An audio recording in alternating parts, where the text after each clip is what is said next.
Alright, can you see I tried curling my hair and this is what happened? Like, it's just wimpy. Being like, no, I don't want to be curled. I don't do curling. I just imagined my hair in a curling contest. Wow.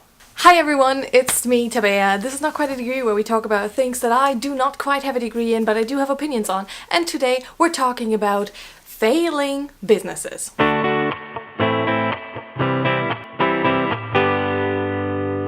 Or failing one business. Actually two. Anyway, failing. I feel like failure these days is everywhere and everyone's just telling you to like fail harder, fail bigger. It's everywhere. Like everyone just keeps telling you you need to fail faster, you need to like go forward, make mistakes and then, you know, recover from them. Use the road of mistakes to eventually get to success. And that is something that I do totally agree with. And I think it's absolutely great to make mistakes, even though they hurt very much at times. And today I feel like I would just jump on that bandwagon and take the opportunity to talk about some of my failures that I have learned from, so maybe you don't have to make the same mistake, or you will have to make the same mistake and then be like, okay, somebody told me beforehand so I could have known. Because that's me like 90% of the time. I actually had a business 2 years back, where I started one. Basically it was a social media and hosting moderating business, which in itself is something where probably anybody except myself at that time is like, what's that even supposed to mean? And that's absolutely true, and I'll get to that in a minute. But before I do that, I kind of wanted to give you like a little heads up on how I started, why I started, and how it folded. 2.5 years back, or 2 years back, I was at university studying 2 degrees simultaneously. I was also active on the student board. I was active in groups outside of university. I was taking singing lessons. I was trying to maintain a workout routine. And then on top of that, I had decided that lifetime is fleeting and I could already see the end of my career at university, which at that point was 4 years in the future, and I felt the absolute need to start a business right there and then, in order to be able to eventually sustain myself once I was out of university. So that was the situation how I started a business, which is, if you explain it like that, is really just like one big red flag in itself. But sometimes you don't see that when you're in the moment, I guess. So I started my business, which is as simple as just going to like an office in the city and just telling them I'm starting a business, and they're like, great, great for you. That'll be 30 euros, and you give them to them and they give you a sheet of paper that basically says you're a business owner now, which is simple to say the least. And I started and I'm like fully motivated, like into it, like I was ready to go. And then the semester hit me. Like I study 1 degree and then I study 2 degrees, so that's double the workload. But then I also took on more of a workload to get ahead of my studies, which I don't know why I did that. But yeah, eventually like 3 months later, I found myself crying in bed, literally 3 nights in a row. And like on the 3rd night, I kind of realized that this is not good, like something is majorly wrong. And then eventually I realized you are this close to a burnout, possibly already burned out. And so eventually I got off the student council, I stopped singing lessons, and then also shut down the business because I was like, this is not something that's a priority right now, and I will literally like go crazy if I keep doing this. And this is the story of how I went from starting a business in like March to folding a business in early like June, July. So yeah, it's been one hell of a success story. Funny enough, that was enough time to learn like some very, very valuable business lessons that I want to share with you all today. I have already touched on 2 points that basically lead into my very first learning. One being, what is it that you actually want to do, and then why you want to do it. I wanted to like do something in social media, like provide social media services to people, which is literally as broad as you can go with that. And so I just just set up a website that said I do social media. Literally anything. And I had no selling point to people, basically. I had no value proposition. And that's something that's really, really important, I feel like. If you want to start a business, like, know what you want to do. It's not like you can never change it, you know, talk about pivoting. But I definitely think it's very, very important that you know very specifically what you want to do and how that provides, in some sort of way, value to the world, to your customer. Okay, so you have your service. You know what you want to do, but then also, and I'd take that as one learning, know why you want to do it. Because for me, that was the second thing that basically played into why I didn't have a niche. Because for me, it wasn't starting a business because I wanted to be a social media manager or because I wanted to be a host or a moderator. A little side thing here, I literally wanted to do those two things at the same time. Like, I had two websites, and I basically wanted to build up two businesses simultaneously because I just couldn't decide. Like, another thing, like, niche, what is that? No, I'll just do everything. I didn't want to do it because I had any interest really in doing those things or knew that that was something that I was really, really good at. It was just something where I knew I could do that and people would probably trust me in doing that because it's something that I studied. But really, I just wanted to start a business because my partner had a business at the time, and I'm one hell of a competitive person when I realize I want to do what they do, which in that case was probably making money, but also kind of the power position that comes with running your own business. What I take away from that really is just I want to do my own thing eventually, but not to compete with somebody else. Like, that's not a good way to start a business.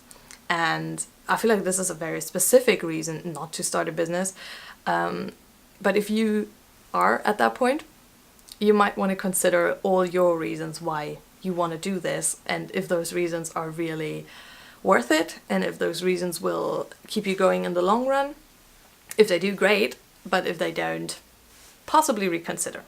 Lesson 2, start small. It was a pretty valuable one, as in there was a lot of value attached to it, as in a lot of money. I started my business, and without having a website, a customer in sight, anywhere on the horizon, without having a product, without having the right reasons to start, thought it would be a great idea to go out and get a camera that was about 700 euros. That was one thing where I spent a lot of money for nothing, and then also the opposite of that happened at the same time, where then I set up the website for almost nothing, and interestingly enough, the camera never really created any buzz for me. Like, there was nothing that ever came out of having that camera, but that was so expensive. But having the website that was actually super cheap, it was like $5 to set it up. I put that on my social media, and then people actually came to me and were like, oh, so you're running a business now? That's very interesting, very cool. And I was like, this is so make-believe. And I feel like that is something that's super valuable when you start a business. Believe in the make-believe attitude. Not like fake it till you make it, as in fake it to deceive people. Sometimes investing very little can get you very, very far, farther than you think you would. If you're gonna make investments into your business, like, consider if they need to be as big as you think they need to be, or if there's a way that you can do the same thing or something that's at least similar enough for people to believe in whatever you want to do at a smaller scale. Number 3, and I know I just said do not overspend money, and here I am saying please spend money. There is a couple things in business where looking back, I wish I would have honestly gone out and instead of spending $700 on a camera, I wish I would have spent like $100 consulting with somebody who knows what they're doing.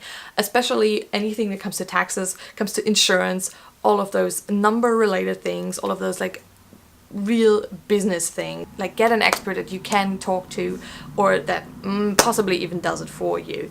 I know there's always like ways to do that yourself, and people were like, oh yeah, you can do that yourself very easily, but no, I couldn't. And in the end, I ended up paying more money than I would have just giving it to somebody who knows what they're doing. And if you want to get into it like yourself, then really, really take the time doing it. Because what I did was just hella dumb. I literally just was like, yeah, I kind of understand it. but it's also kind of hard, and I also kind of really don't want to deal with this anymore, so I'm just gonna get started and then see what happens as I go. Don't do that. It's not a smart way to do it. Quatre, quattro, quarente. Is that even 4? I don't know. I don't think it is. Number 4 is, do you want to be a solopreneur or an entrepreneur? And definition-wise, I don't even know if that is the opposite of each other, but from my understanding, a solopreneur is somebody who has a one-man show providing services or sometimes products to a very specific group of customers. Like, it's you doing the work, providing the service, and also you who's running the business. An entrepreneur, on the other hand, is more of a manager, in my understanding. Like, you are eventually running a business that employs people who are doing the work, and you basically do the managing work, like everything that is business around it. And that's a question I never asked myself. I just thought you start as a solopreneur and eventually you become an entrepreneur. That is not necessarily how it goes. I had sat down with somebody who was giving courses on business. He had listened to my vision, he had looked at my products, and he was like, so what is it that you actually want to do with this? And I started telling him about, like, oh, I can see myself maybe having like an agency one day and, like, you know, doing social media in that sort of setting. And he looks at me and he's like, well, why don't you do that right now? Like, write a business plan and hire people if that's what you want to do. And I was sat there like, excuse me, what? He saw right through it, basically. He was like, you are not really interested in providing that specific service to a specific customer. Like, you want to do the work that's kind of more on a meta level, and that is fine. That's harder, probably, like even harder than starting as a solopreneur. But he made me realize that maybe that is what I would prefer to do. So ask yourself that. Do you want to work one-on-one with people, or do you want to rather run a team maybe, or like work in a team at least? And then last but not least, on a like more happy note, I feel like everything that came before this was more like, oh, consider this, consider that, that might go wrong, you might go in the wrong direction. That's what business is. But anyway, my last thing is a bit more positive, and that is, do ask for chances, take chances, realize it'll take time anyway. When I started my first business, I basically took chances to tell people like, hey, do you need help with that? I provide that service now. Basically being pretty straight up, and that might not work every time, but it certainly worked to find my first gig. You know, you can't just set up a website and then sit around and wait for things to happen. It's literally like people. Business is people, politics is people, everything is people. So go out, tell people about it, and just literally straight up ask them if they can help you with it, if they need your help, and that way you might find your first client. That's my 5 things I learned from failing a business, and I hope maybe some of that resonated with you. Maybe someone is out there being like, huh, I want to start a business, and yeah, maybe I consider those things. And even if you're not, then I'm happy that you made it to this point in the video, because it's hella long and just me rambling on and on and on. And I thank you for coming to my channel. I would very much like talking to you. If you ever have a question or just want to reach out and think like, hey, she's a cool person, let's talk, I am very much here for that. Just slide into my DMs, leave me a comment, whatever you want to do. I would be super happy to talk to you. And yeah, that is it for this video this week, this topic for now, and I will see you next week. So, bye bye!